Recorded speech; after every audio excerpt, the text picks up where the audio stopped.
This episode of Tap and Stepp is presented by CoverZero Analytics, the leaders in next-level football data.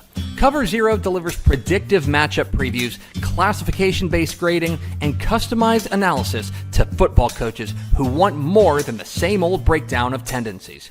With CoverZero, football coaches now have a tool that can measure all aspects of their team's performance. CoverZero is built entirely around smarter data analysis, helping thousands of coaches find winning edges that don't always appear in film study. If you're a football coach looking for an extra advantage, CoverZero invites you to join the hundreds of premier programs that have taken their scouting intel to the next level. Ready to see how the best teams win? Start with CoverZero Analytics. Find out more at CoverZeroAnalytics.com. That's CoverZeroAnalytics.com. I was gonna say something. No. Yeah, it works for me, actually. It's cold open. Great cold open right there. Let's go. Let's do it.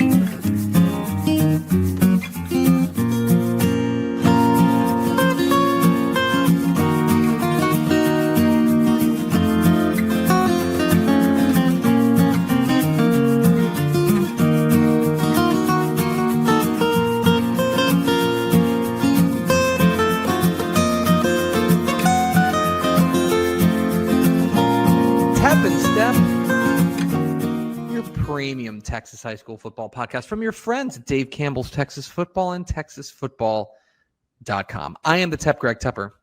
Live from the land of poutine, I am the Stepp, Matt Stepp.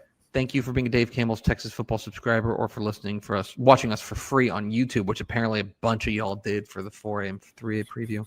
Yes, thank you. Now please subscribe. Please subscribe. TexasFootball.com/subscribe.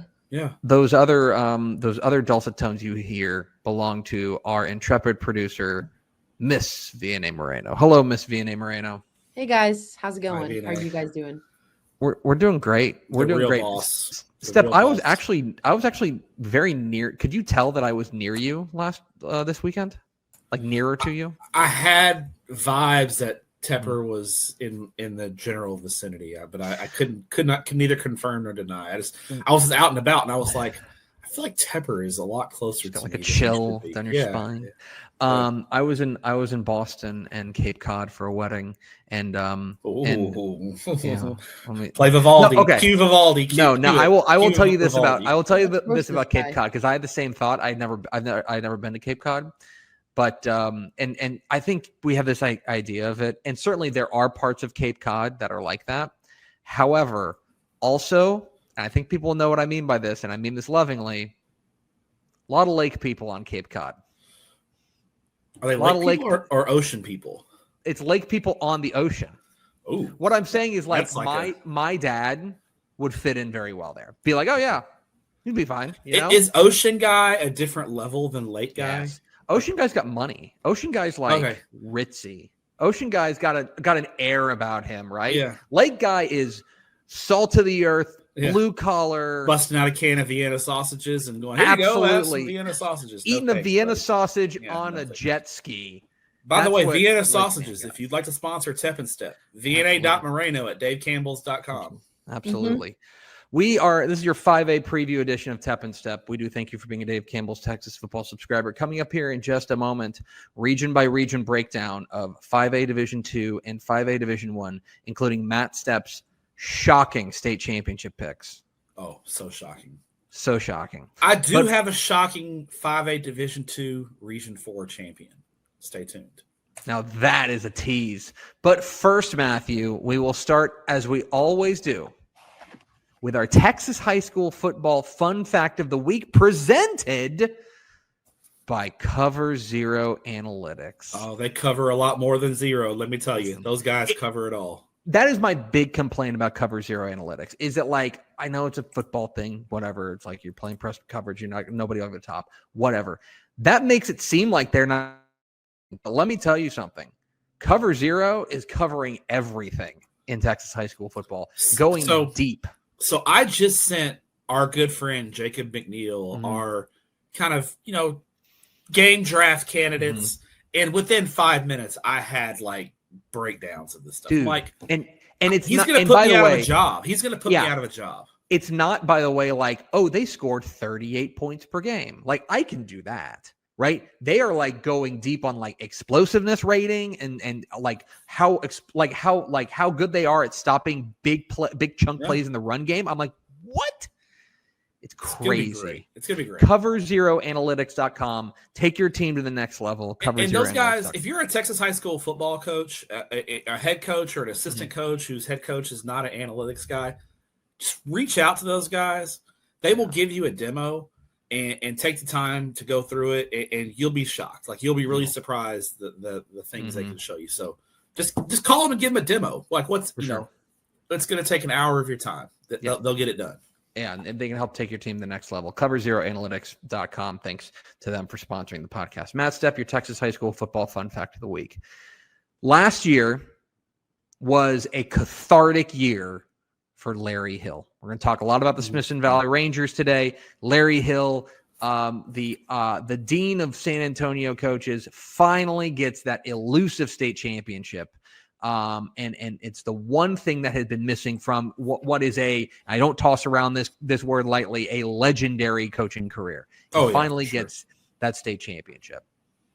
Now, he was holding the crown, the unenviable crown of the winningest active UIL 11-man coach without a state championship. Ooh. Matt Stepp, who is the new holder of the unenviable crown, the winningest active UIL 11-man state champion, coach rather, without a state championship on his resume. Are we talking about winning percentage, or are we talking total wins? Total wins. Okay. The number of wins.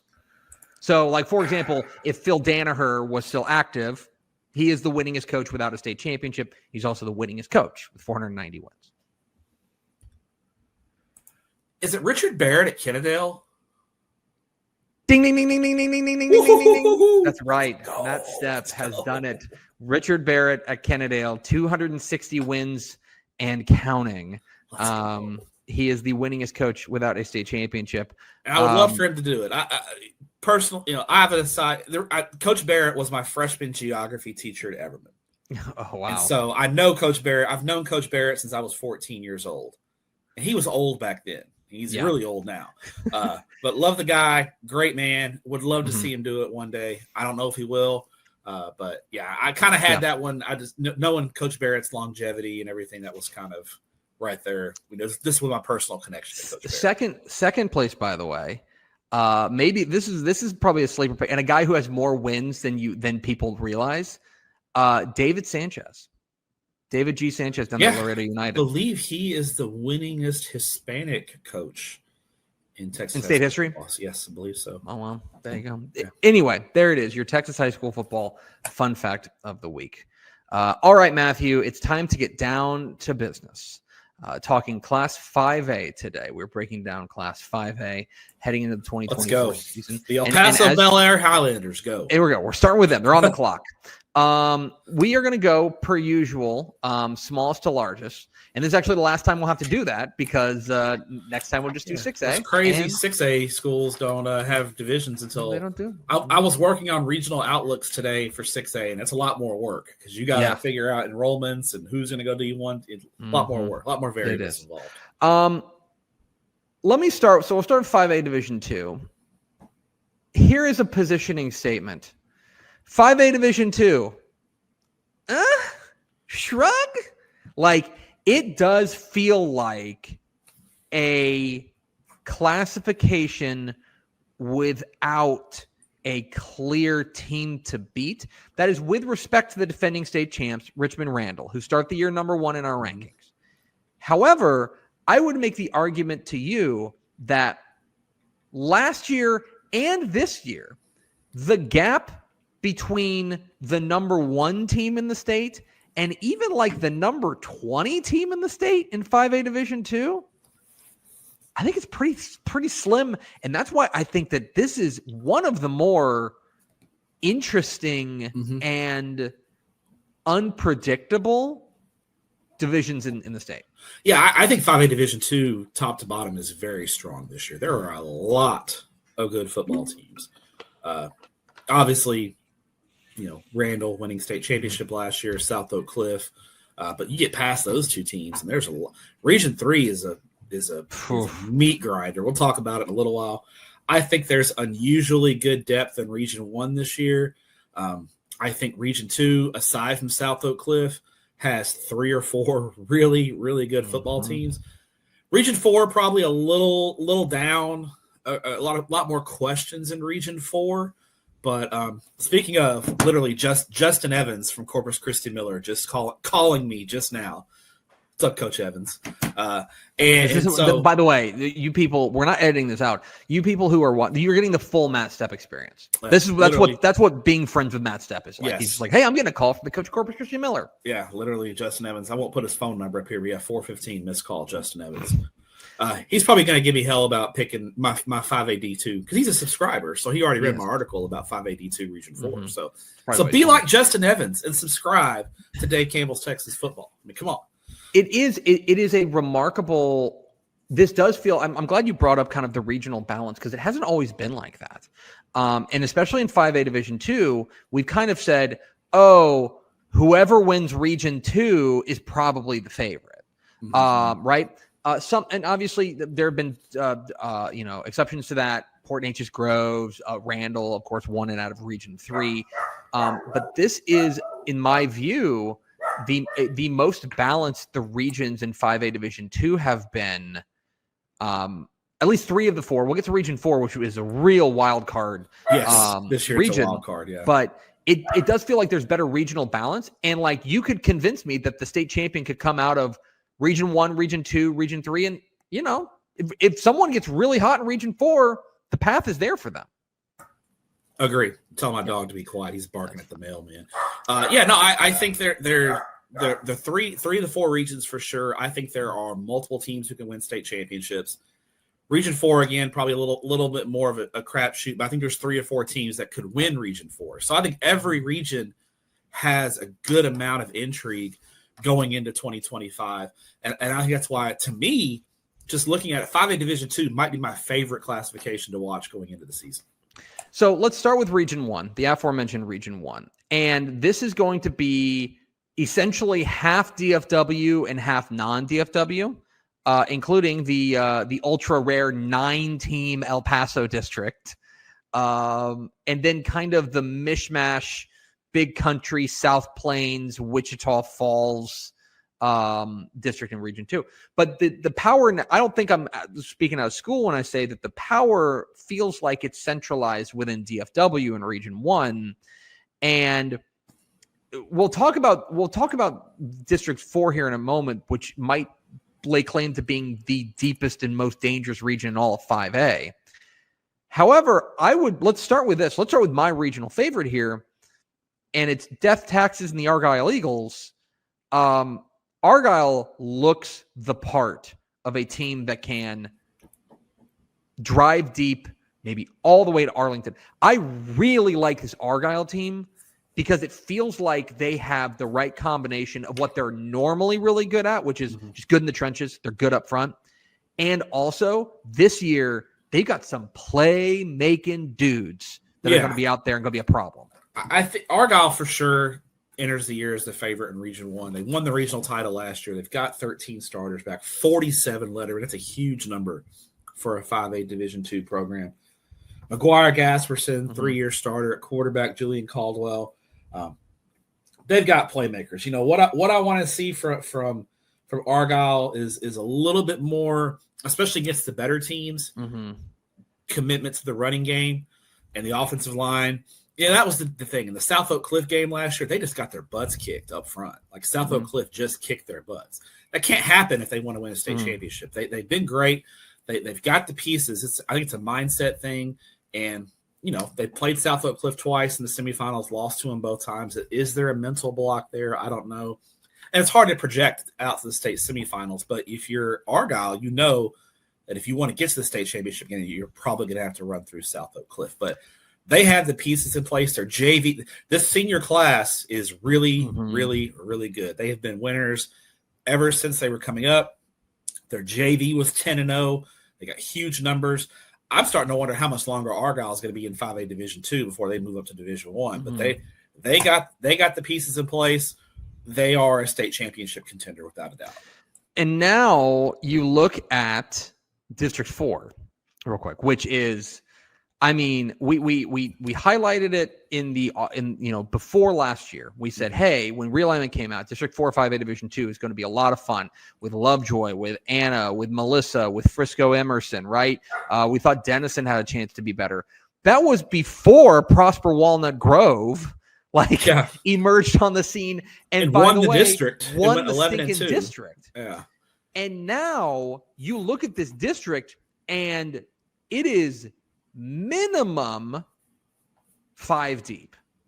And a good team is getting left out of the playoffs. Yeah, and that's what happened last year. I think Melissa was a really good football team last year, and they shockingly missed the playoffs. I think they get into the playoffs this year, but I do think that they still could only finish 4th. They're a really good football team. I think District 3 is a little bit deeper. Maybe District 3 goes 6 or 7 deep. I think District 4 goes 4 or 5 deep, but the top of District 4 is unbelievable. It's such a meat grinder. Consider this right now. Right now, according to our projections, we have Melissa finishing 4th in that district. That means it's Melissa and Argyle in the first round of the playoffs. That is a crazy by-district game. Yeah, and it's wild. Yeah, I mean, you had last year Colleyville Heritage and Anna in the first round of the playoffs. Yeah. It's some great matchups in this district.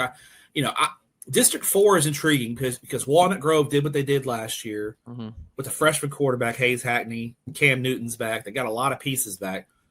I'm intrigued by Anna.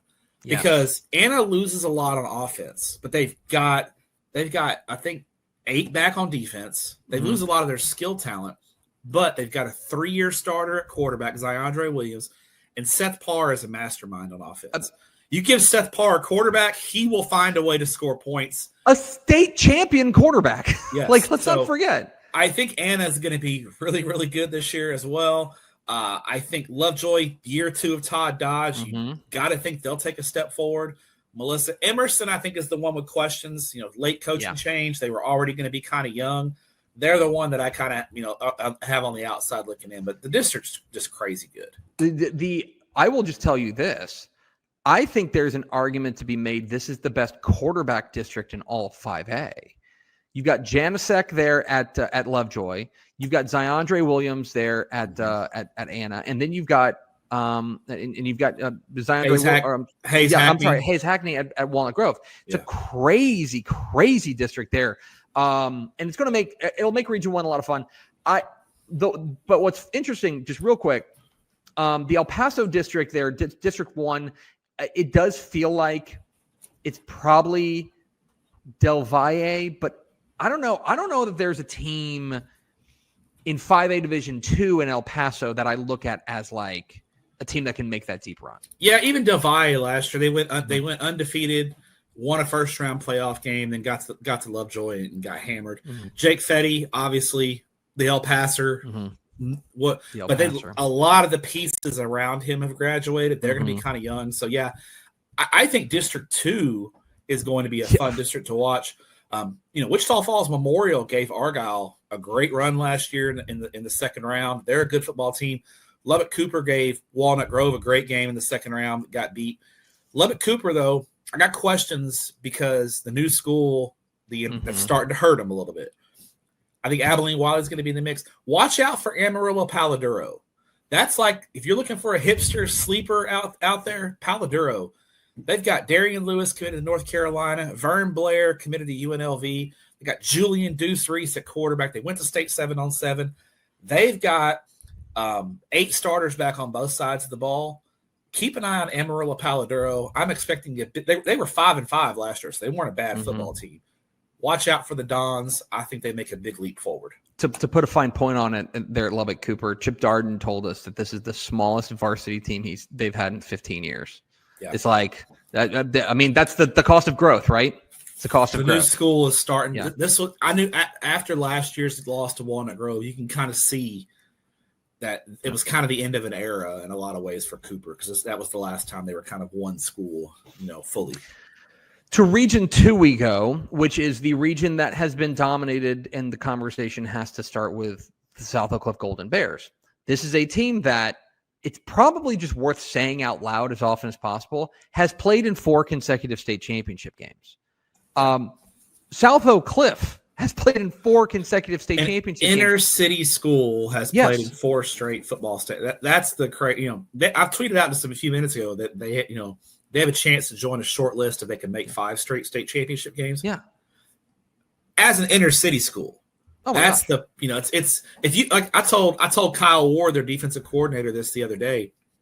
If you'd have put me in a time capsule and went to September 2021 and talked to Matt Stepp in September 2021, he'd have thought at that time I thought an inner city school was never going to win a state championship again.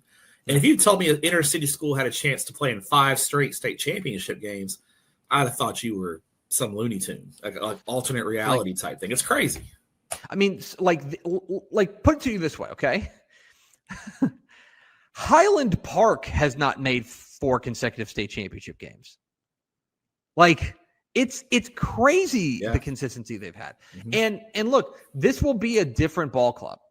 This will be a different ball club. They graduate. I mean, it seems like we're always saying they graduate heavy. They do graduate pretty heavy this year. And it will be really intriguing to see how they put the pieces together. However, it's weird to say. This team, if I were to draw a parallel, it reminds me more of the 2022 team, the team that beat Porte Neches Groves, in that they're going to be good in all of the worker bee ways. They're going to be good on defense. Corday Houston, Jamarian Phillips, right? Their offensive line looks like, I think they've got some dudes they feel really good about. To me, they might have the best offensive line in 5A Division II. Yeah. They're going to be able to – they're going to turn around. They're going to run the ball with Mikhail Trotter and Levon Morton. However, there's questions kind of at the skill position spots.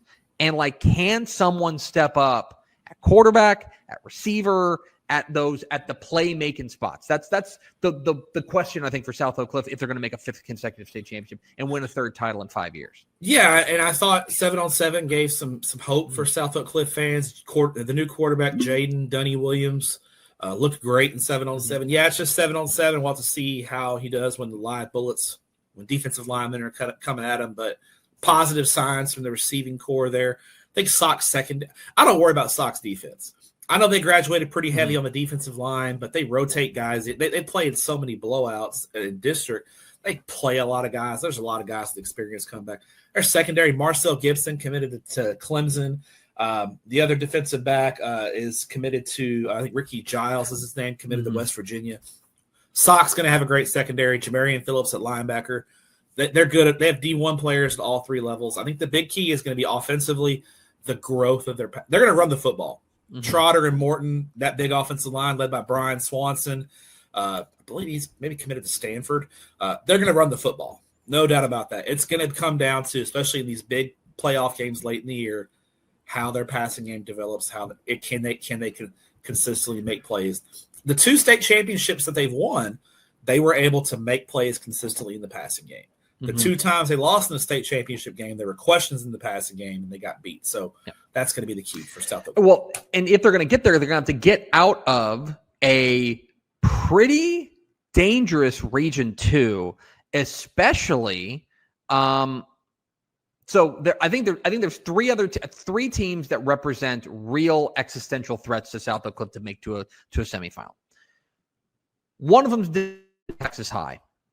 Now, Texas High is a team that I think they felt like last year was their year, and Porte Neches Groves went out there and did the Porte Neches Groves thing and just kind of like put them in a sleeper hold from behind and choked them out. They bring back just crazy talent. Tredarian Ball is back, and he is remarkable. Their offensive line is going to be good, but they got to replace key pieces on the defensive line, and they got to replace a quarterback, a 3-year starting quarterback. Division I kid at quarterback. Yeah. I think he signed with Arkansas State or SMU, one of the 2. Texas High is probably going to be as good in the trenches as they've been in quite some time. Duncan McGee on the defensive line, TCU commit, really good. Tredarian Ball. I think the big question for Texas High is going to be the passing game. The quarterback position. What I'm hearing they're going to do is they're taking their second best receiver Cam Reitner, who's also a hell of a baseball player, by the way, and going to move him to quarterback. So now you're taking away one of your best receivers and putting him at quarterback. So, yeah, the QB run game may be more of a factor, but, Tre'Davious Ball doesn't line up at running back all that much. They put him in the slot a lot. So now how are you going to work Tre'Davious Ball into things? So big question mark there at the quarterback spot with Texas High. I think the other places they're going to be good. The other thing about Texas High is I'm starting to get to the point where you are with Atlanta with them. Mm-hmm. Just don't. It's funny they're in the same geographic area. Northeast Texas, man. We love you guys. It's hard to trust them. I thought last year that they were at least going to get to the regional final, and they got beat by P&G. They just haven't been able to break through. I'd love to see a Texas High stock game. I think it'd be a lot of fun. They got to get there, and they haven't gotten it done. I thought last year was their year to get it done, and they couldn't. So I'm skeptical a little bit about Texas High just because they in late playoff games they've let me down a little bit. Now, so the team that beat them, that actually transitions us to the team that beat them, which is Porte Nature's Groves. Of course, Porte Nature's Groves lost in the title game 2023 or 2022, won the title game 2023, and then they lose South Oak Cliff in the regional semi or regional final last year, or area round rather, or regional final. Regional final. Right. It was regional final. They got punted into the sun in that game. This will be a interesting P&G squad because there is a lot to like, but it's how do I put this? There is a lot to like, but it's a lot of the stuff we've come to like not necessarily expect from Porte Nature's Groves. I think their best, this is with respect, okay, their best player is their offensive tackle, Aaron Wolford. That's their best player. I want to be clear. But their best weapon is their quarterback. Like Connor Bailey's their best player. He's 25-2 as a starter. It is time to start putting some respect on Connor Bailey's name. This dude is awesome. Yeah, he's been great. P&G lost. They lost. You talked about South Oak Cliff having a lot of the worker bees back. Mm-hmm. P&G lost a lot of worker bees. They lost 41 seniors. Big senior class. They have Bailey. They have Wofford. They have Tyson Henry, the running back. Defense really took some hits. Mm-hmm.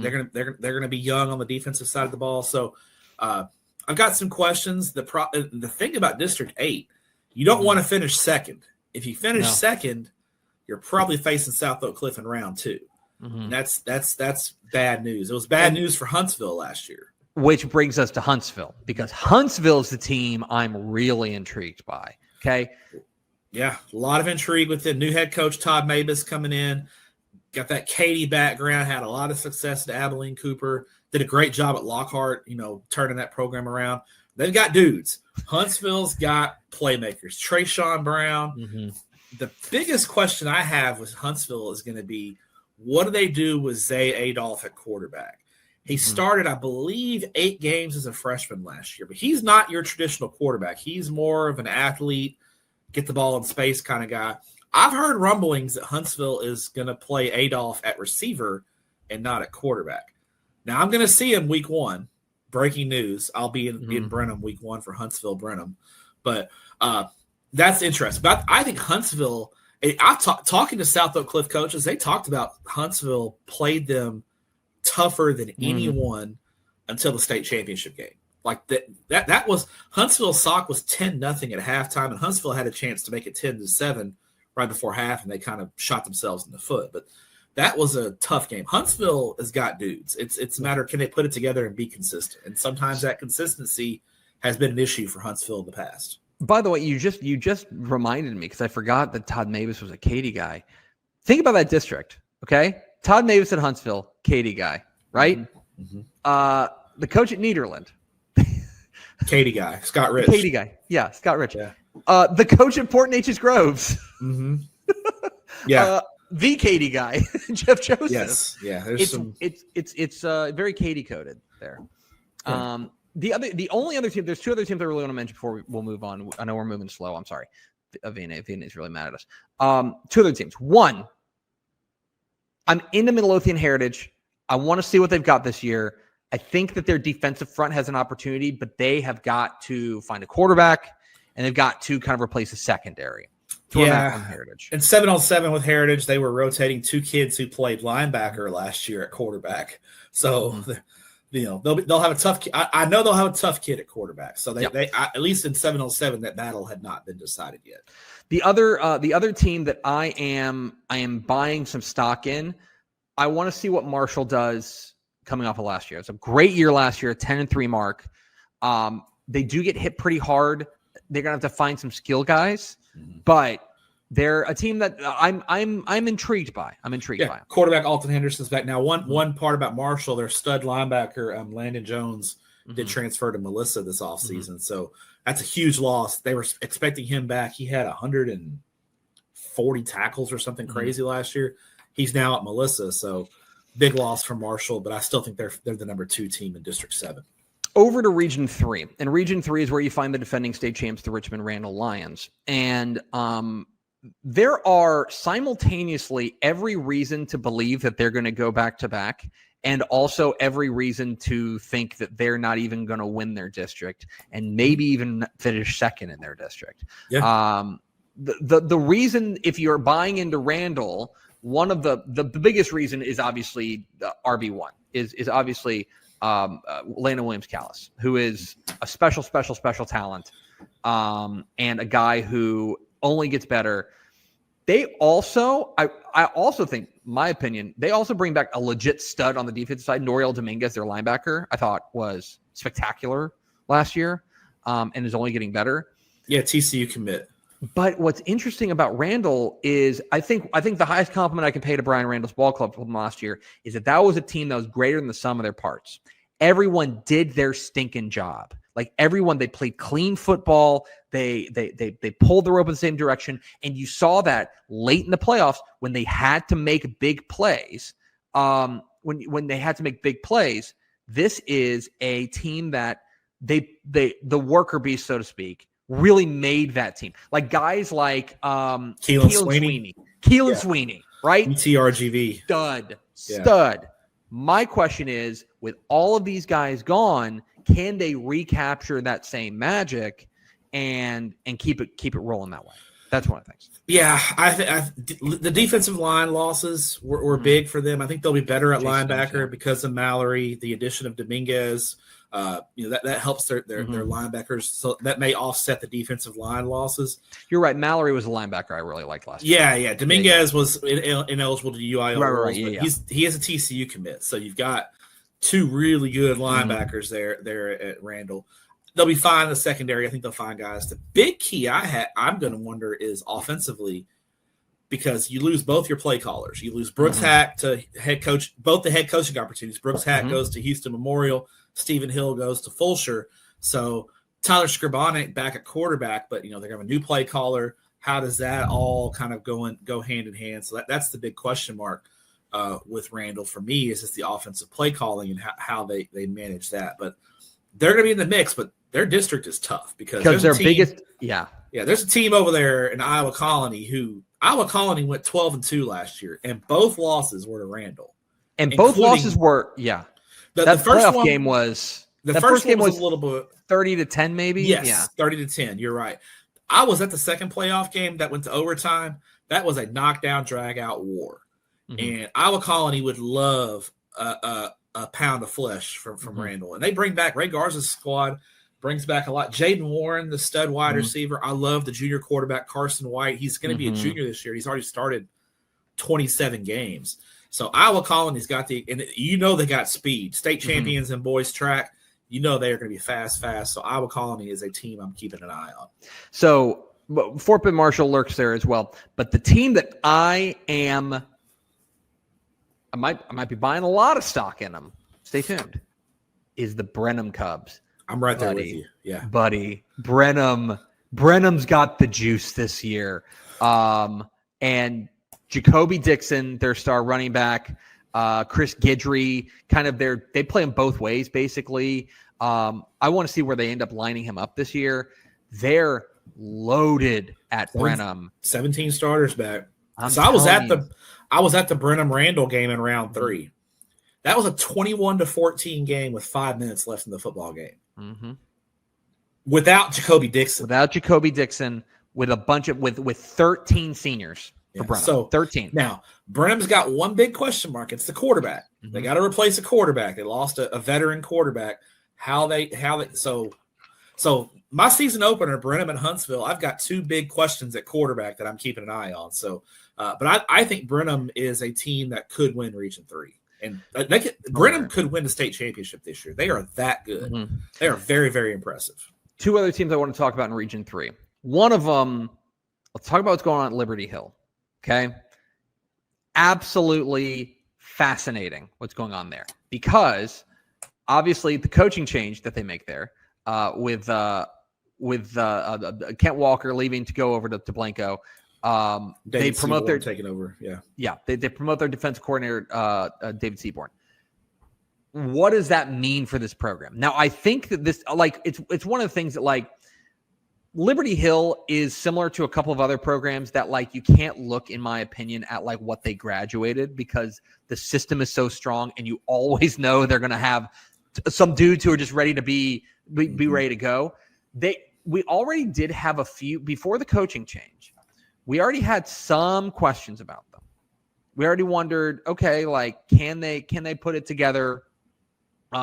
They were losing a couple of key guys there, most notably, Garrett Lindgren, the linebacker spot, Kyle May. They do bring back a couple of dogs out there. Alistair Vallejo, the defensive end, is a monster. He's committed somewhere. I want to say Michigan or something. Somewhere pretty serious. Yeah, he's a disruptive force in the defensive line, 100%. They're going to be great up front. Guys like Michigan. He's committed to Michigan. Yeah, they're going to be great up front. Jet Harrison and company, but lather, rinse, repeat. They're going to be really good up front. They bring back Jack Pitchford and DJ Seaborn. I think the question is going to be, like, now with the coaching change, what do they look like? How much was Kent Walker responsible for this? And by the way, if we talked about on Tep and Step, when does Legacy Ranch open? The new school? So it's open now. Yeah. They'll play varsity in 2026. Got it. Okay. I think this is kind of Liberty Hill's got 40 lettermen back, 7 starters. So they got a lot of numbers back. Mm-hmm. I think this senior class is the last kind of one school type of thing for Liberty Hill. So questions. Remember, Liberty Hill didn't even win their district last year. Mm-hmm. They got beat in district play by Bastrop. And Bastrop, offensively, they've got a great quarterback back, Weston Nielsen, Tika Hall at defensive line. Bastrop, don't overlook them. Watch out for Waco University. As talented as anyone in the region, their skill talent is elite. Can they put it together in the trenches is the question for Waco University. But Region 3 is going to be a fireworks factory. One more team in Region 3. And it's a team you're not thinking of, okay? I am here to tell you, the computer loves San Antonio Lanier.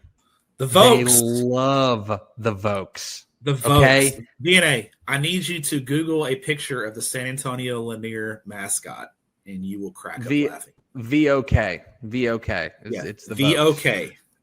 VOK.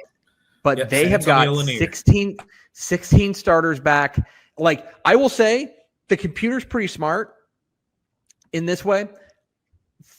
They played a bunch of close games last year. They have 16 starters back, which is way more than everyone else in their district. And it's a 4th year under Sal Teles. And so all have grown up with them. They know, like, they are familiar with his situation.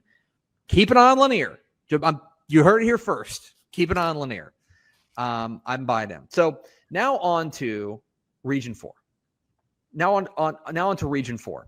And Region 4 is where things get real wacky, because Matt Stepp, without giving away your pick, right? From the outset, when you take a look at Region 4, I'm kind of inclined to just like throw a dart, because I think Region 4 is wide open. So you got last year's regional champ, Bernie, lost their coach, lost a quarterback, lost a big senior class, and lost their quarterback, whose dad is the coach who left and went to Arkansas. Yeah. So, by the way, Fayetteville High in Arkansas, they've got Hudson Hendricks and they've got DeQuan Prevost.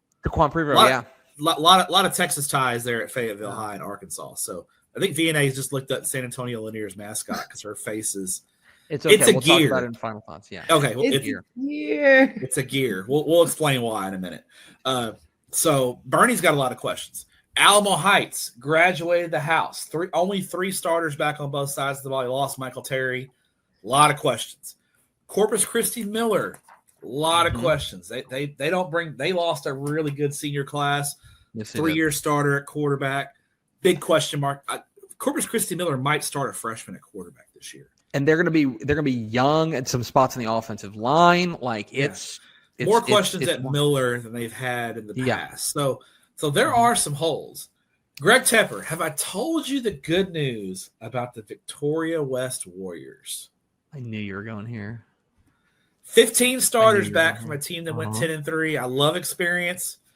Keep an eye on Victoria West. I think we'll talk about them a little bit more, but I love this team on paper. Love them. I do I do think District 13 is ultimately going to be where the power nexus lies. Yes. You got Alamo Heights.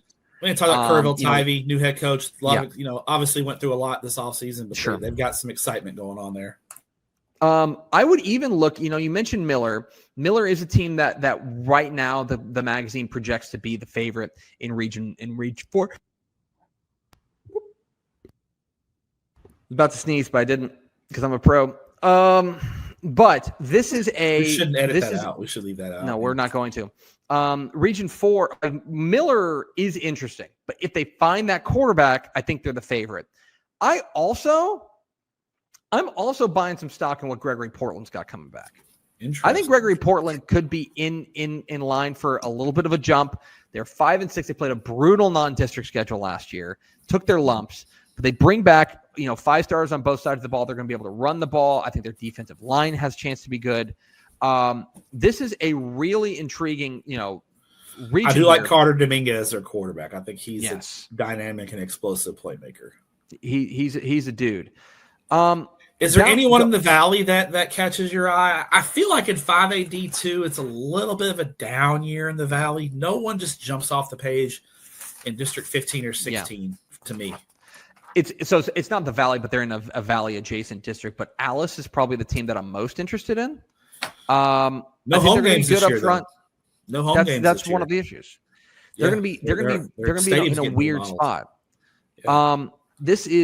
It's I don't know, like Mercedes. I like Mercedes, but I have some questions about the threat. I don't know if there's any regional threats in 15 or 16. I think in Division 1 we have a regional threat in the Valley, but I don't think we have that in Division 2. Right. It is a fascinating region, and it's kind of like what do you value? It's really like, because you can go a variety of different ways. What do you value? If you value experience, you're going to look at a team like Victoria West. You're going to look at a team, maybe like Corpus Christi Carroll, who brings back a lot. If you value just that pedigree and have they done it before, then you're looking at Bernie or Alamo Heights to reload and get going. Carroll region. Good call out on Corpus Christi Carroll. Cal Netherland's done a great job. Mm-hmm. This is kind of that group that was there when he started. Mm-hmm. 40 lettermen returning, 16 starters from a team that went to the playoffs last year. Corpus Christi Carroll could be one of those teams that takes a big leap forward. Good call out. It is. It's a strange region. Like and it could lend to your theory of like a party crasher there coming out of Region 4. So Matt Stepp, give me your regional picks and your state championship pick in 5A Division 2. We'll go Region 1, Argyle over Anna. Region 2, I'll go South Oak Cliff over Texas High. Region 3, give me Iowa Colony over Brenham. Ooh. Randall doesn't even make it to the regional final. Give me Iowa Colony over Brenham. In Region 4, give me Victoria West. Wow. To knock off Bernie in a regional title game. Got Victoria West in the regional, winning a Region 4 crown. So shout out to Victoria West. And your state champion? Give me Iowa Colony over what the hell? We'll go Iowa Colony over Argyle in the state championship game. I think Argyle gets a little revenge on Sock this time. Plays. Boom. They'll take my comments about how they played against Sock last year and use it as bulletin board material. There you go. All right, Region 1. I'm going with Argyle as well. I think there's a lot of room to overthink it in Region 1, and I'm not going to do it. Like, I'm just going to go with Argyle. Region 2, I'm going to go with South Oak Cliff, but Huntsville has me really interested. Really interested. That week 1 game, and you give me hell about some of the games that I pick. Huntsville Brenham week 1. It's a great game. Chef's kiss. Because speaking of which, Region 3, give me Brenham. I think Brenham's going to win Region 3. Okay. And Region 4, I'm going to go with Corpus Christi Miller. I think I think you're right. They have a lot of pieces to replace, but if they find the quarterback that fit, like in a Justin Evans coach system that brings everything together, I'm going to trust that he finds a quarterback and they make it work in Region 4. And in a state championship game, give me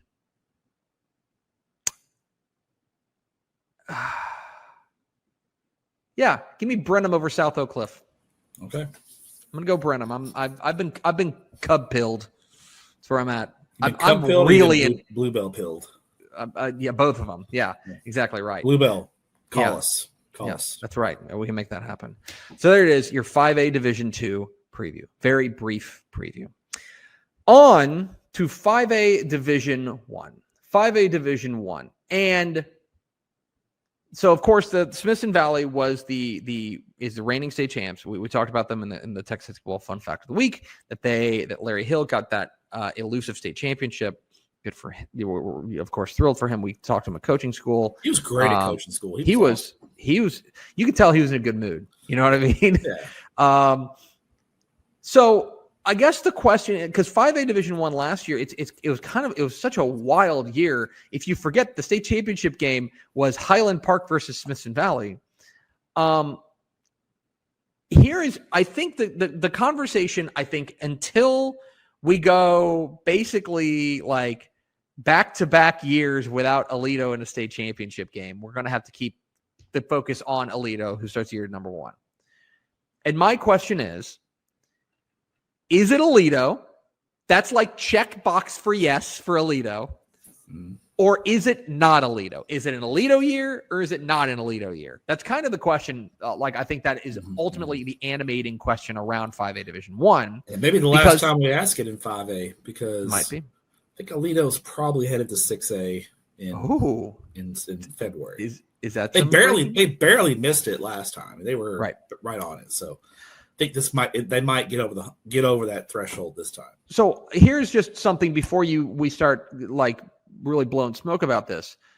The last time that Aledo missed consecutive state championship games, okay, did not qualify for state championship games in consecutive years was 2007, 2008. Okay, I know who beat him in the playoffs in 2008. I know you do. Block.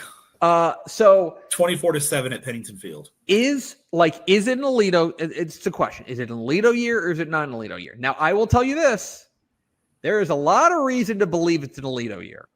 This is a good ball club with a lot of, how do I want to put this?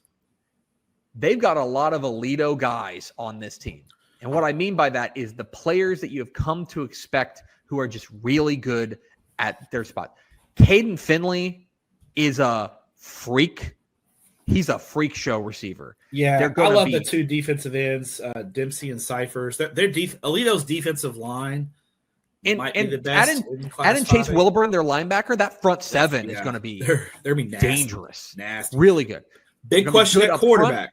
Yes. Big question at quarterback. Quarterback transferred this offseason, which you don't hear that usually, but Aledo's quarterback transferred out to Fort Worth All Saints. So I'm sure they've got a young guy who's ready to step in and take the load, but they do have a question there at quarterback. They also, by the way, and this is another strange thing to say, they also have a question at running back because Racing Guillory's gone.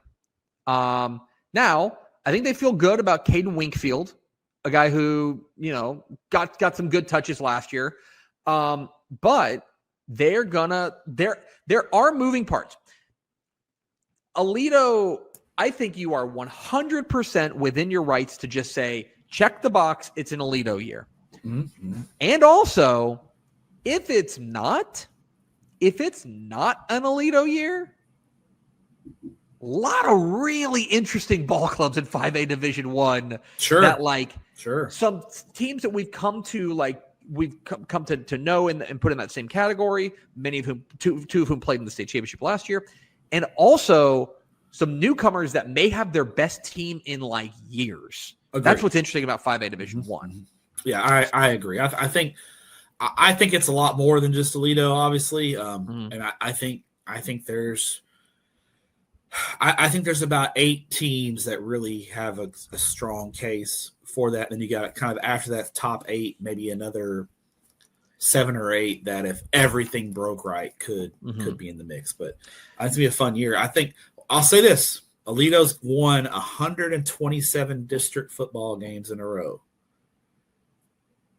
I'm going to predict that the streak ends this year. Well, let's start in Region 1. Yeah, so that's where Aledo lives, and you mentioned 127 in a row. They have not lost a district game since 2007 when they lost to Everman. That's right. They've won 127 district games in a row. It is by far the longest in Texas high school football history. In fact, hold on, I think I've got this here. The second longest win, second longest if you're interested, is also still active, is Newton. Newton has won 79 in a row.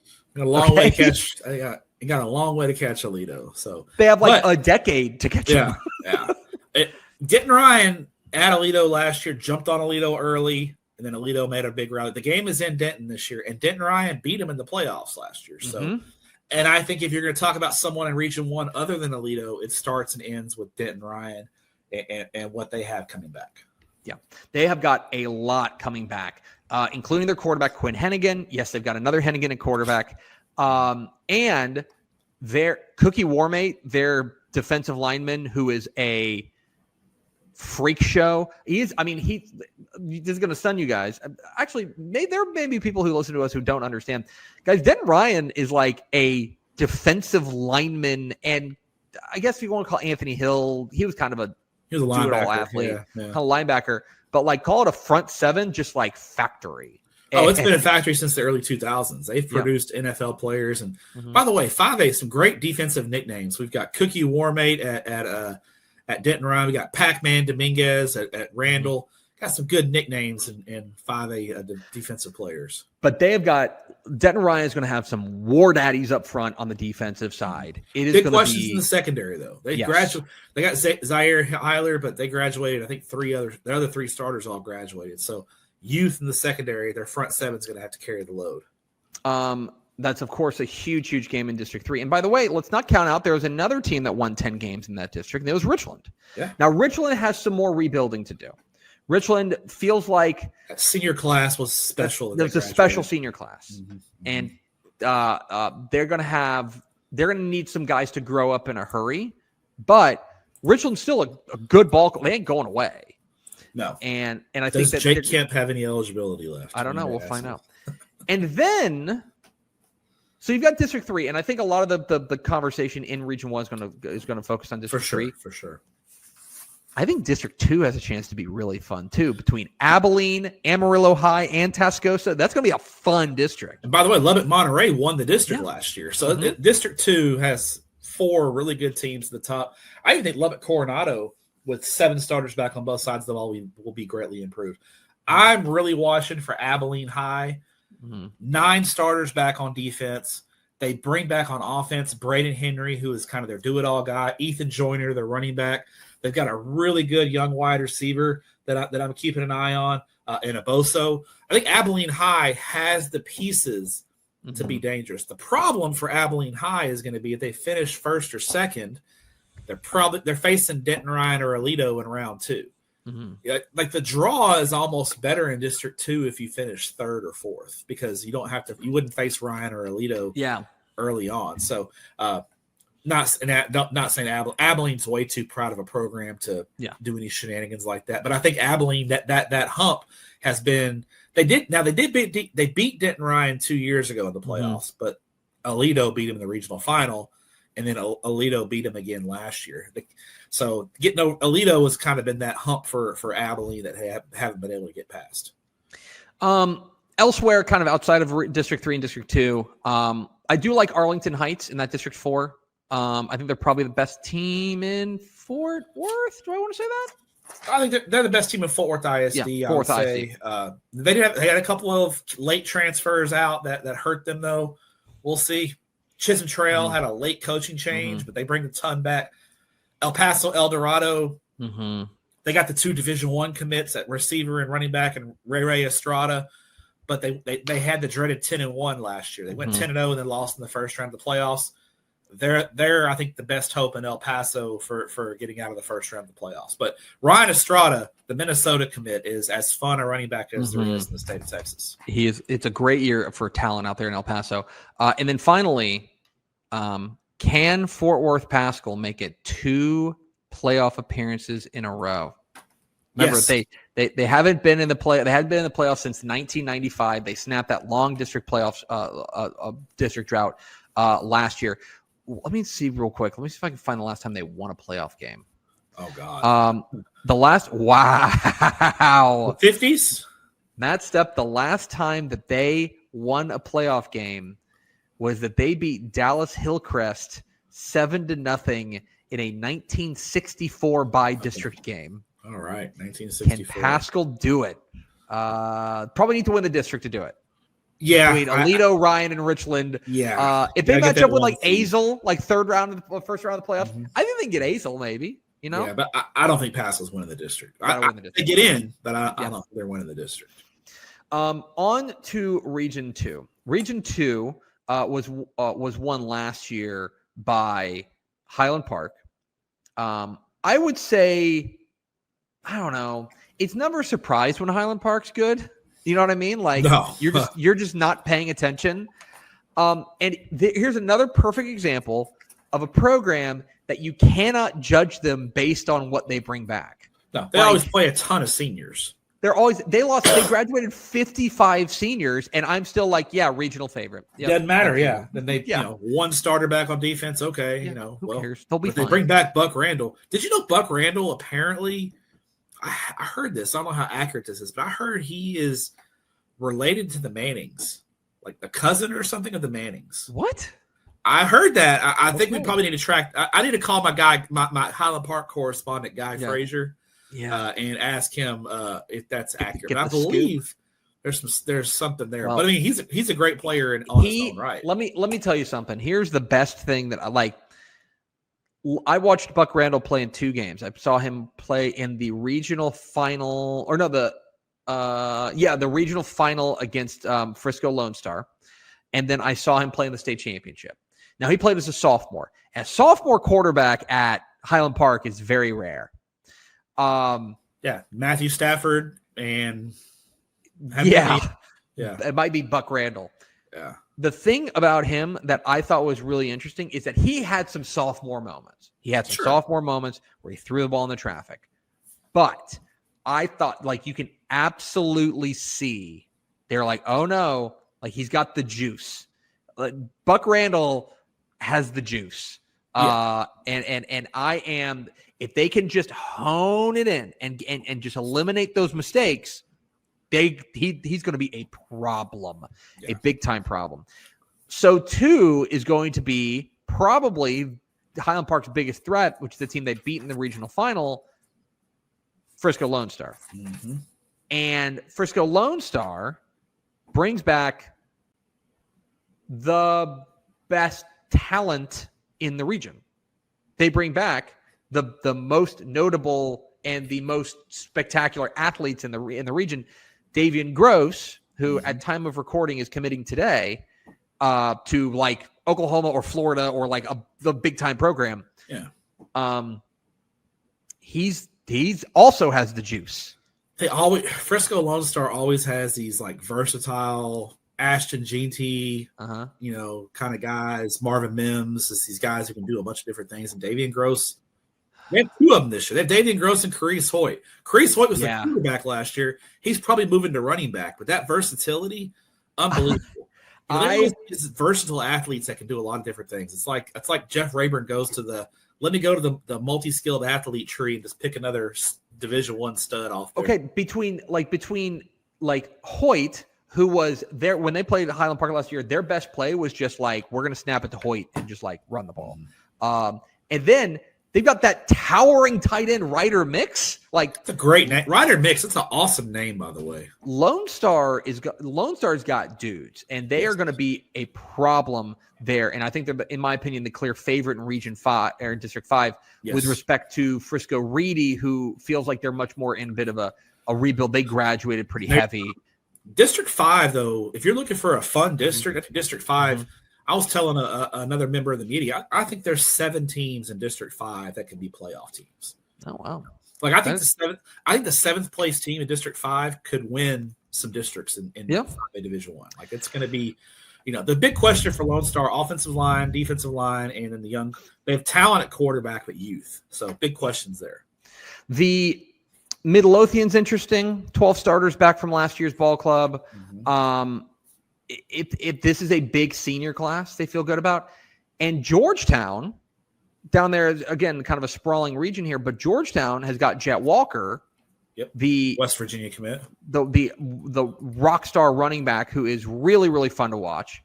They're going to be really explosive, but they're going to be real young on defense. Young on defense. And the defense was not the strong suit. Georgetown was the weirdest team in the playoffs last year. They, in the first round of the playoffs, Tepper, they got up on Burleson Centennial 42-7. Centennial comes all the way back, ties it up 42-42, and then Georgetown wins it in overtime. And then the next week against Frisco Reedy, I think they got up on Reedy 28-0, and then blew the game and lost 48-40. Yeah, since Georgetown was crazy. Last year, my hipster team, which turned out to be a great hipster pick, West Mesquite, went 11-1 last year. You buying more stock? 15 starters back, 29 lettermen returning. West Mesquite, I think, is going to run the table in District 6. The question for West Mesquite is going to be their schedule's not very strong. Yes. And that schedule was made when they were a 2-8 team, and now they're 11-1, and that schedule is probably not going to do them any favors. They gave Midlothian a good run in the second round of the playoffs last year. I could see that matchup happening again this year, and if it does, it's going to be box office television. That's going to be a great football game. That's going to be a big-time second-round matchup because West Mesquite is going to have a good football team this year. You also got this really interesting kind of undercard here in Region 2 of teams like Red Oak, teams like Cedar Park, teams like McKinney North, Frisco High. It's really interesting. 10 back on offense. 1 back on defense. So wildest. I don't think I've ever seen that before. Usually you'll see like 10-3, 10-5, 9-6, not 10-1. Yeah. That is insane. I'm also going to get this is going to be I've got 2 hipstery picks, although they're hardly hipster picks because they've got brand name. I'm into Tyler. I'm into Tyler High. I want to buy some stock in Rashawn Woods and what he's building there. I think a third year under Coach Woods is really going to do them some good. The other one that I'm buying in on, I am ready to talk about Carrollton Creekview. I think Creekview has got, I think they've got an opportunity to make that leap. I will bring say back this. A lot. The job Dusty Ortiz did last year at Creekview, I tweeted about it in April. It doesn't get talked about enough. He got hired in June. When he got hired, Creekview had lost like 20 games. They hadn't won a game since 2020, 2021. They had lost 20 in a row. He gets hired in June. They go 8-3. Yeah, like 0-10 to 8-3. Yeah, and so I think Dusty Ortiz made underrated coach. He did an unbelievable job there at Creekview last year. Now, let's go to Region 3, Matthew. And I am ready to declare Region 3 as we already said that 2A Division 1 Region 2 is the official region of Tepp and Stepp, right? It's just Hamilton and Axtell and Italy and all those teams. Like it's wild at Dilion, like all these Mildred. teams. Like Mildred, love it. I love the chaos in 2A Division 1 Region 2. Matt Stepp, are we ready to declare 5A Division I Region 3 as the Tep and Stepp cut the brakes region of the year? It might be. Are we ready? Especially districts 11 and 12. Oh my gosh, dude. Like those first round playoff games in 11 and 12 are going to be bonkers. Yeah. Like, there are some good football teams, 3-4 deep. It's a fun district. Let's start with, as we should, let's start with the team that won the region last year. They were, I guess I can say this now because a year has elapsed and you can't yell at me. You guys have a new magazine. We accidentally left this team out of last year's magazine. There were most wanted posters of you in Angleton, Texas. And I've talked to Coach Britton. We called our own foul. We called our own foul. I called him and let him know. We did. If you want to premium podcast, whatever, I'm and it's a year past and I've cried about it enough. If you remember, they appealed their realignment. I know exactly how it happened. They appealed their realignment. They got moved into District 9 or District 11 rather. From 9, we took them out of District 9 and we never put them back in District 11. That's exactly how it happened. And it's just that is a million things going on, and that's my fault. Whatever. They had the last laugh because they won the stinking region, and then everybody looked at their magazine and they're like, "Oh, I want to read about Angleton," and they couldn't. Yeah. They're in the magazine, page 248. Yes, 248. Page 248. I made sure. And by the way, lost in all of this, they were also like a play away from playing at state. Yeah, I was at the Smithson Valley game. You know, they were right there in it. You know, Smithson Valley their way to the state championship game, but Angleton was right there. And you know, I think they're going to be right there again this year. 8 starters back on offense. Defense has got some question marks. Yeah, one thing about Angleton you got to remember, wide receiver Caleb Jammer, remember that last name? Very, very familiar last name if you're a Texas Longhorn fan. I think he got hurt week 4 and missed the rest of the season. He's back. Angleton's going to be explosive on offense. The question is going to be replacing some of their losses on the defensive side of the ball. And they were really good defensively. I mean, that was their identity last year. Like they had great playmakers offensively, but like their identity was defense. Can they reload that? The call, if they're going to get dethroned, there's a good number of teams. We'll get to a handful, but the call may be coming from inside the house because Matt Stepp. Let's have the dialogue about the Bulldogs of LaPorte. Yeah, the team who Angleton beat in the regional final last year in a great football game.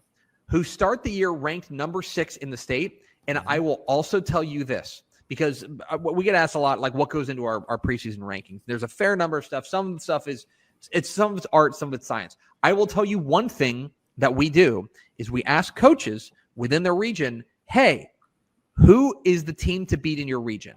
And I will tell you, the team we kept hearing from coaches in Region 3 was LaPorte. Yeah. 3-year starter back at quarterback, Aiden Sines, stud linebacker, Ashton Ruffin, one of the top sophomore running backs in the country, and Sean Simon. LaPorte's got the pieces, and they got the playoff experience. So they went 4 deep last year. So, and they're playing a home game this year. They're back at home. They hadn't played a home game in 2 years because their stadium got rebuilt. The new stadium looks beautiful. I'll see you week 3, LaPorte. I'll be there for P&G LaPorte. That's another banger. Step 5A game right there, week 3. I may have to do a live hit for Texas football tonight from the new stadium in LaPorte. I love LaPorte this year. I think they have the pieces to get to Arlington. That's District 11, which will be box office. District 12, I mean this sincerely. If you want to throw College Station, A&M Consolidated, maybe Pflugerville Weiss into a hat and pull one out, I'd be interested.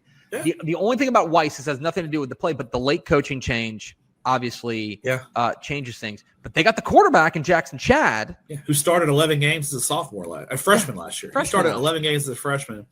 I think that the coaching change won't be a huge factor. I think Malcolm Hill is going to, kind of talking to him. He got there so late. He's not going to rock the boat too much. He's going to try to keep the ship going.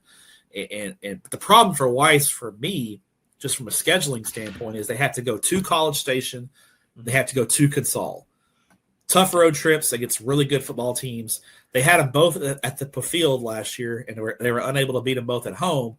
not sure they're going to go on the road and be able to win those games, which means they're going to have to go to Weiss last year, because they finished third, had a first-round playoff game in Angleton. Mm-hmm.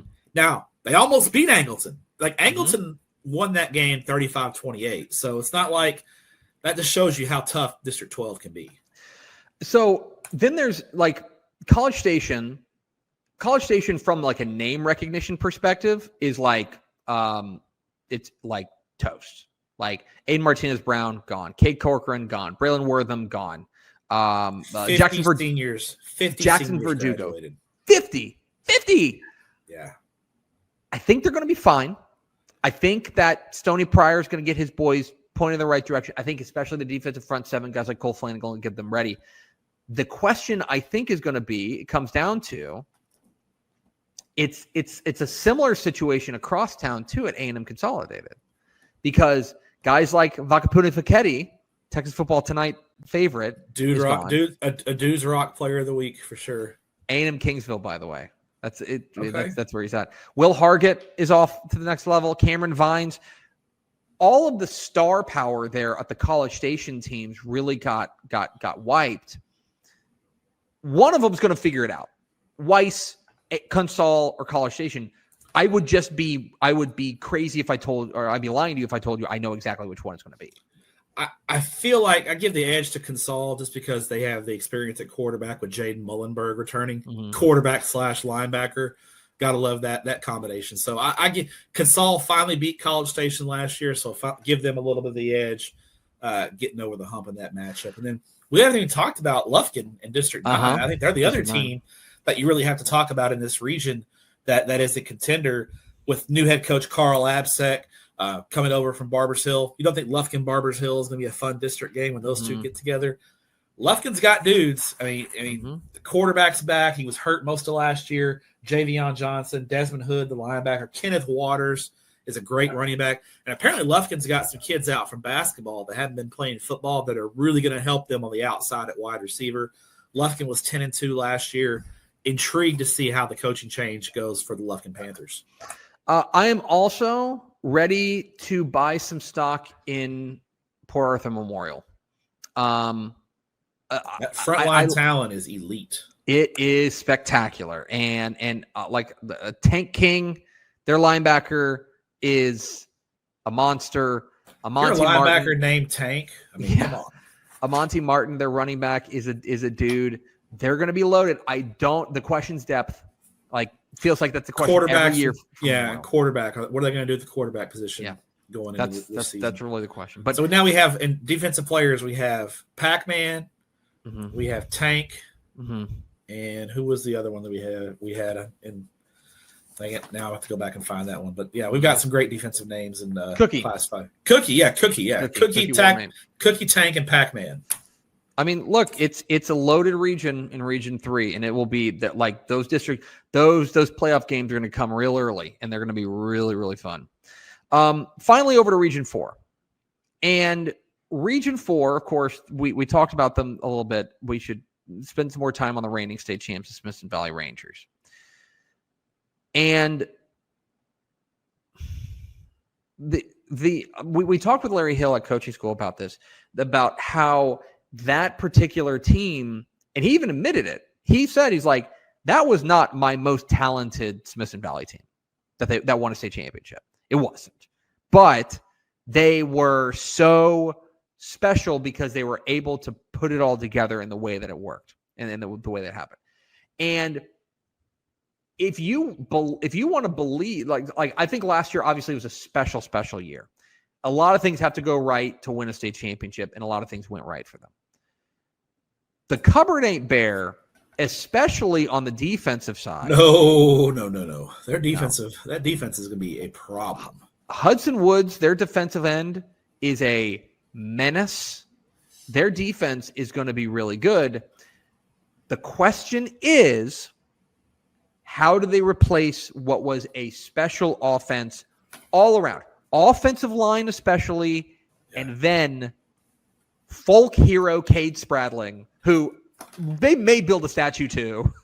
Like the quiet kind assassin, is what Larry Hill described the most him as. polite assassin you've ever met. Yeah. I'll also defensive line. Smithson Valley, Aledo and Smithson Valley are the two defense. Justin Roberts was the state championship game MVP for Smithson Valley. He's back as well. He's a stud. Now he ruined Highland Park's season. He was unbelievable. Now, they've got a really talented young quarterback there at Smithson Valley who kind of split reps with Spradling last year. I think he's got a couple of Division I offers, but the skill talent around him is going to be a question mark. One thing I'll say about Smithson Valley, if it's a close game, they got the edge in the kicking game. Trent Amaya is an absolute weapon as a kicker for Smithson Valley. That's something that, those close games late in the year, Trent Amaya is a weapon and it's weird talking about a kicker, but he's one we talk about. So it's also important to remember Smithson Valley, not a district champion. No, Piper. No. Piper Warriors beat them. Piper beat them 39-36 in a thriller. And I'll be honest, a lot to like about this Piper team. If you want to be the guy who says that I think Piper's the more, it's wild to say this, they might be the more known commodity on paper to start the year. Offensively, their skill talent. Yeah, Brady Hopper, and by the way, add in a defensive lineman to your all-name team, Thor Michael Bust. Yeah, defensive lineman named Thor. Exceptional stuff. Yeah. They're going to be, and we know that they're not afraid of them. However, they graduate a couple of really impressive guys. Caden Keith, their quarterback, and Isaiah Champagne. My guy, Isaiah Champagne. Yeah. Caden Keith signed with Houston. He's Houston Christian. Yep. So Division I. He was a 3-year starter. Yeah. Kind of helped that program get off the ground there at Piper. That District 13 game between Smithson Valley and Piper will be fantastic. This is also where you get, I think. Okay, let me try this on for size. I think it's Smithson Valley or Piper to win the region. That's where I'm at right now. However, if it's not, there's a couple of teams from a couple of relatively diverse areas of the state geographically that are going to be a threat, including PSJA North. Yeah. 17 starters back from last year's team. And I don't know. They have a couple pieces to replace on the defense. And that's always the coin of the realm there. They only bring 7 back on defense. Right. But PSJA North is going to be a problem. And that matchup in district play with guys like Corpus Christi Veterans Memorial, it's going to be fun. Last year, PSJA North, Corpus Christi Vets, and Corpus Christi Flower Bluff all split. They all went 1-1. Because I was at PSJA North and Corpus Christi Vets last year, and PSJA North put it on Vets. But then they lost a close one to Flower Bluff, and then Vets turned around and beat Flower Bluff. So PSJA North's the problem. They were 10-2 last year, 17 starters, but they lost in the second round to New Braunfels 35-32. They're going to be, I think, the chief contender. I think Piper and PSJA North could be on a collision course for a Thanksgiving weekend matchup there in Region 4. The other two teams you mentioned within that District 15, that kind of round robin, were Vets and Flower Bluff. Each of those teams, it's going to be interesting because I think each of them are going to be pretty good, or at least more known defensively, and it's kind of full-on reloads on the offensive side for both those teams. Yes. Vets got hammered by injuries last year. If they can stay healthy, I think they get the edge over Flower Bluff going as far as – I think PSJA North's the favorite. I think Vets gets the edge for the number 2 seed if they can stay healthy. Anyone else in Region 4 that really tickles your fancy? San Antonio Southwest was a great story last year, a 12-1 mark. They got hit really hard by graduation. I think you never count out Edinburgh Vela. 11-1 last year. Solid football team. 8 starters back on defense. They got a lot of guys to replace on offense, but the power in the Rio Grande Valley is in 5A Division I with PSJA North and Vela. I will give one more sleeper out of District 14.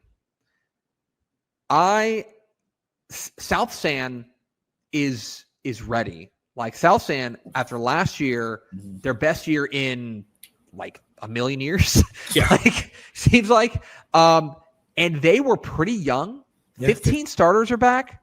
35 lettermen, which is a big number for them. They have got legit guys. Like, they have what feels like for the first time, like legit dudes who could go and be stars at other 5A Division I powerhouses. Mm-hmm.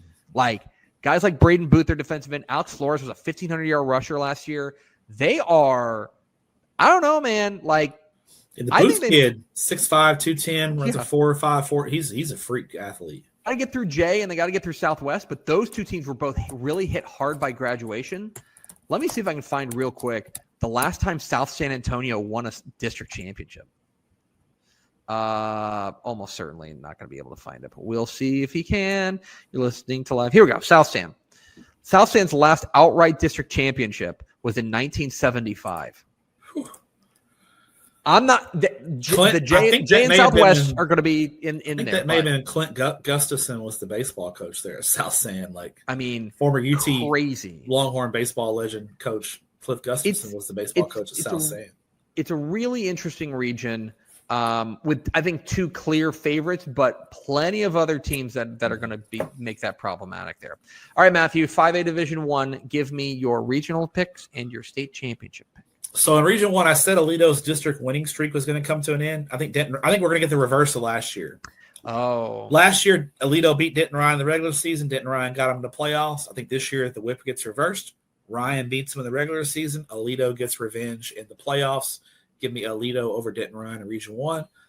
I think Lone Star beats Highland Park in Region 2. They get there.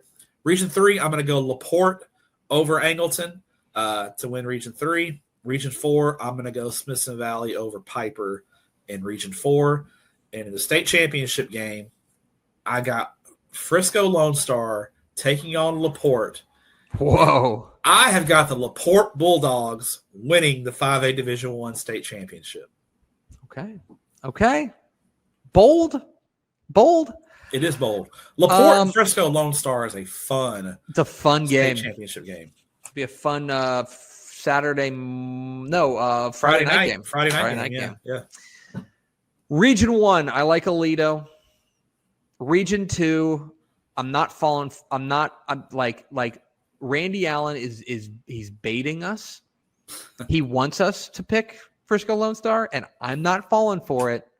I'm going to go with Highland Park in Region 2. Oh, man.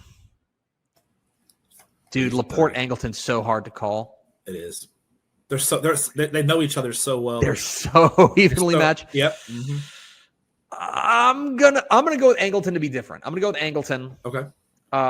And then in Region 4, I'm gonna go with Smithson Valley to run it back. And in the state championship game, I am checking the box.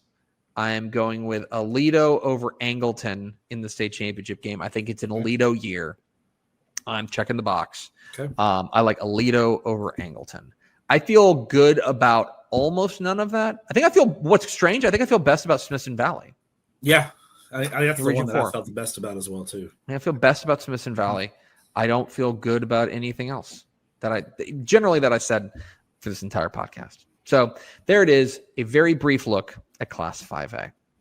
Let's go to Tiny Vianney Moreno, who was writing things down over the course of this program, and say, Hey, Vianney, what'd you write down? I wrote a lot. So much. You did write a lot. Wow. I always write so much.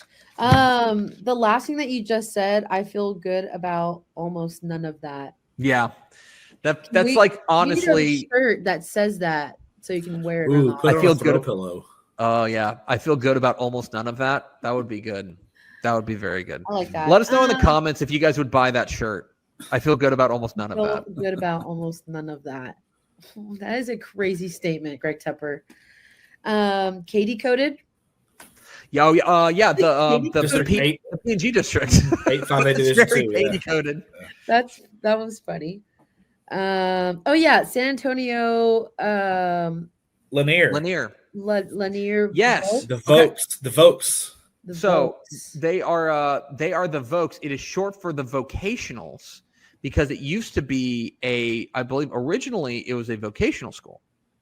And so it would be for trades, like trades. Yeah, trades and stuff like that. So you learn to be a plumber or you learn to be an electrician or something. Yeah. So their mascot's a gear. Yeah, which rocks. Like car very repair. Good mascot. Yeah. Let's gear them. Yeah. Oh, I wonder if they say that. All right. Okay. No, you're doing great, Vanna. Sorry. I don't know. I'm just trying to think of things that they would say. I know. That's true. Death taxes Argyle Eagles. Yep. Got one of those in. And last but not least, full Matt Stepp experience at the very beginning. Oh yeah, when you were getting a text from Justin Evans, who's full Matt Stepp experience. Or getting a call from him. Yeah, that is. Well, a call and a text. Yeah, this is 100% true. Go back and watch the the coaching school shows we did, which were a lot of fun. And our producer Ashley Pickle intentionally seated Matt Stepp in the middle of me and the guest, because Matt Stepp, if he was sitting on the end, was just going to turn and like dap up coaches as they were walking by the entire time. He's going to get like dragged away by coaches. Yeah. That's next level producing is what that is. Next level producing. Full That's Matt why Pickle. That's why Pickle is the GOAT. That's why she's the boss. That's why she's the boss. I'm going to tell her. That's going to do it for us. That's our brief 5A preview. We do thank you for being a Dave Campbell's Texas football subscriber. Thanks to V&A Moreno for putting up with our yapping. And Stepp, thanks for your courage. See y'all Bye. later. We'll talk to you for the 6A preview on Tepp and Stepp.